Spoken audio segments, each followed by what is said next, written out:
This video is brought to you by Southern New Hampshire University. One thing. There was one thing that I needed the Z Fold 5 to have to be a really good upgrade, but unfortunately, it didn't happen.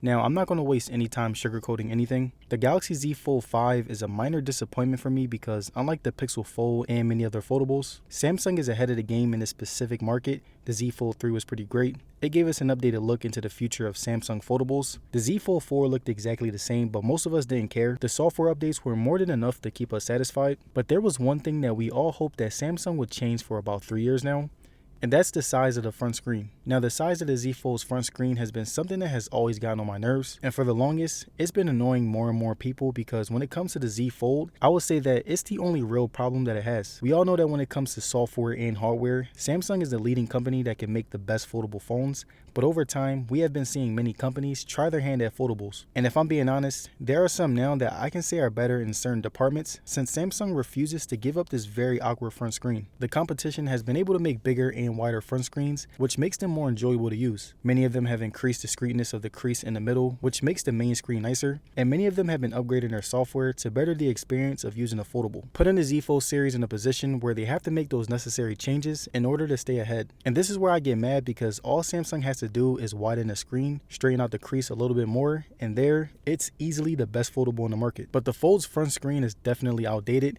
It looks extremely awkward when watching videos, looks awkward whenever I'm scrolling through social media, and it's pretty awkward to hold in my hand, so you guys can see how fed up I am with it. See, the Z Fold 5 is available in more markets. Like for example, in the US, we only have 2 foldables, the Pixel Fold and the Z Fold, so Samsung will definitely sell better than the competition, but with the next year's Z Fold 6, I'm hoping that they can finally make that change that'll make the Z Fold series more usable. But besides my little rant about the Z Fold's front-facing screen, everything else about this phone is great, just like last year's Z Fold 4. There's a lot more minor improvements that I think makes the phone even more usable. And I also think that if you live in the US or another country where the Z Fold is one of the only foldables that you have to choose from, then this is the best thing that $1,800 will get you. Now, if you didn't know, just like you guys, I'm someone who has a passion for technology. And I know that there are many of you guys that would like to incorporate this passion into a full-time career. And if you're interested in starting a career in computer science, then I'm excited to tell you about today's sponsor, Southern New Hampshire University. Now, SNHU has one of the largest accredited nonprofit online degree offerings in the country, and I want to talk to you about their computer science degree. In this program, you'll gain the skills that you need to enter one of the nation's fastest growing fields. You'll learn very popular languages such as Python, Java, and C++,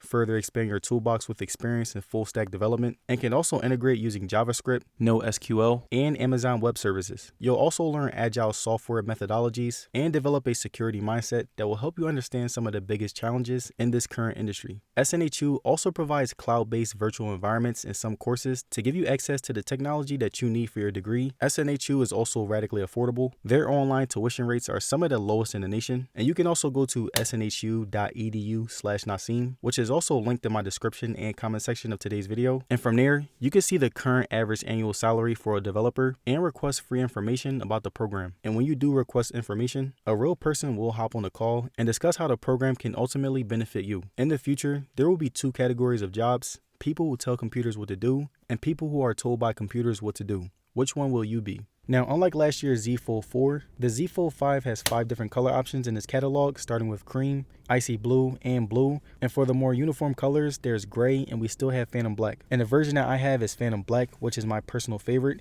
And as you can see, it still looks really good. The matte material with the rich black mixed in worked very well together, while also giving it a premium aesthetic. We also have the stainless steel sides that adds to its premium feel. It does pick up a lot of fingerprints and is ironically one of the main sections of the phone where your fingers touch, but a phone case can completely get rid of this problem. Now, based on my first impressions, here's one thing I can tell you.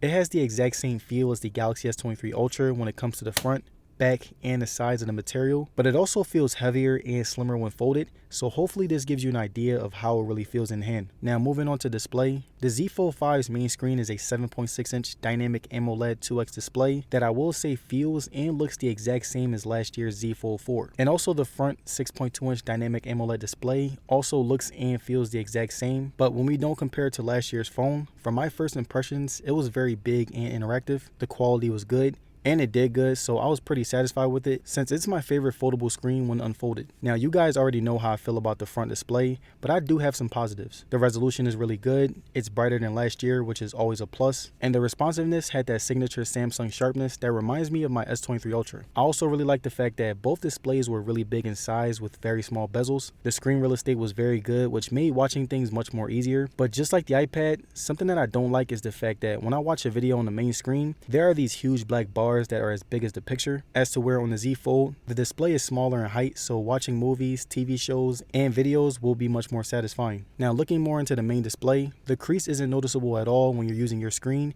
The only time you'll notice it is when you slide your finger across it, or if you view it at an angle, so it won't be much of a problem. Going back to the front display, right here, you can see that it's very easy to use when you want to use it as your main screen. Watching things on it could use a little bit more work, but over time, you will get used to it. But besides that, both displays were really responsive out of the gate. Everything that I clicked on and moved responded very quickly, and I would say that overall, it feels really good to use. The Z Fold 5 will also provide the same software experience as last year's Z Fold 4. You have the same dock that made things easier and more accessible. And you also have the same options when it comes to multitasking, but it should be a little bit more stable. And now when it comes to build quality on the Z Fold 5, I would say that it's really good and definitely more durable and comfortable than last year. It has an IPX8 water and dust resistance rating, so now you can take it pretty much anywhere ranging from a water park to the beach, and you don't have to worry too much if you drop it in sand or a body of water. But the only downside to its durability was the fact that whenever I'm using it without a case, it will often be very slippery, which makes it more likely to drop. But besides that, the front and the back of the Z Fold 5 have a Gorilla Glass build, which means that in most cases, if you do drop it, then most likely it won't break, which is really great news for people who drop their phones a lot. Again, I also love the glossy sides that made the phone feel more smooth and made the phone feel much more satisfying. And this is the reason why I think that this phone will gravitate towards a lot of people. Now, when it comes to physicality, the Z Fold 5 has a width of 129 millimeters,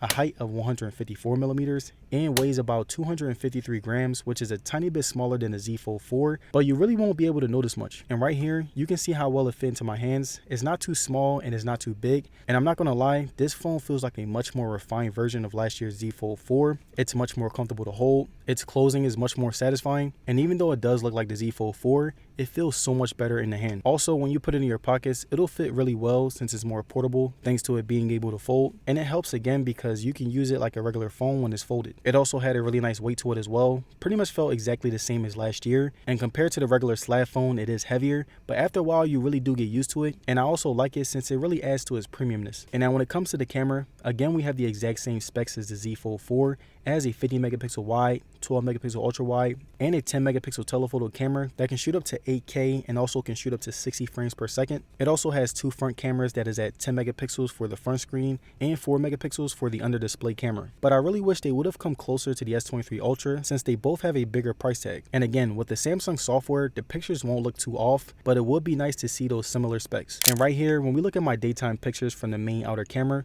we can see that the photos were very crisp when good lighting presented itself. The colors were also amazing, very comparable to last year, and the pictures also had a little bit more sharpness than other foldable phones, which is pretty great in certain conditions. And now when we look at the main camera's nighttime photos, we can see that the sharpness was even more apparent, which I really loved in this environment. The colors were very accurate to what I was seeing with my own eyes, and the added lighting was great and very comparable to the S23 Ultra, which is a very big accomplishment. And now when it comes to selfie mode photos, I would say that from the front screen selfie camera, right here, you can see that my skin tone looks somewhat accurate, but it's still okay. I kind of look lighter in these photos than I actually am, and it kind of bugged me. But one thing that I did like was the sharpness and how well the camera played on my eyes, and everything behind me had a premium blur. And I also wanted to give you guys an example of how my phone records video before I gather my final thoughts about it in my final review.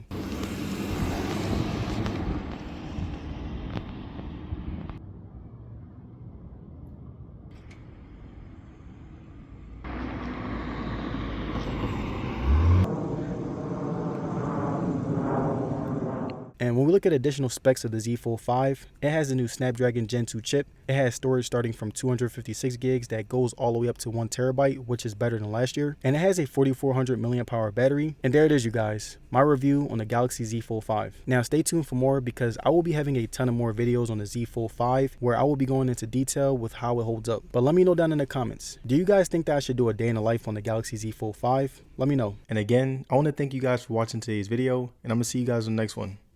Peace.